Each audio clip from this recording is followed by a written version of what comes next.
මචං එන්න Samsung A04 එකක CPU එකක් රිපෙයාර් කරන විදිහ බලමු. අපි දැන් මේ chip එක ගලවලා පිරිසිදු කරලා ආයෙත් බෝල් කරලා මේ වැඩේ සාර්ථකව කරලා බලමු.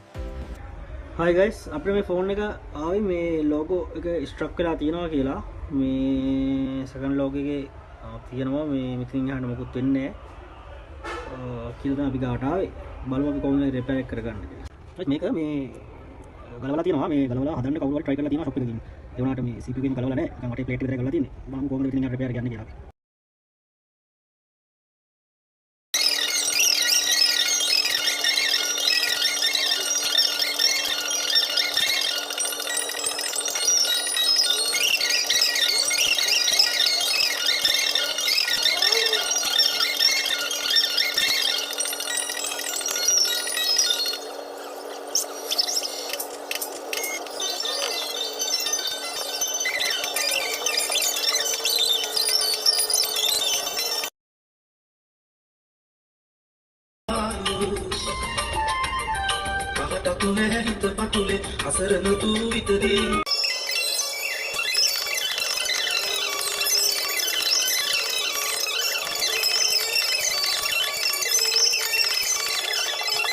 හැඳුනාම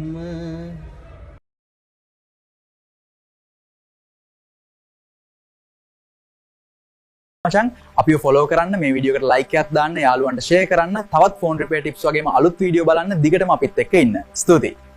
මචං අපිව ෆොලෝ කරන්න, මේ වීඩියෝ එකට ලයික් එකක් දාන්න, යාළුවන්ට ෂෙයා කරන්න, තවත් ෆෝන් රිපෙයාර් ටිප්ස් වගේම අලුත් වීඩියෝ බලන්න දිගටම අපිත් එක්ක ඉන්න. ස්තුතියි.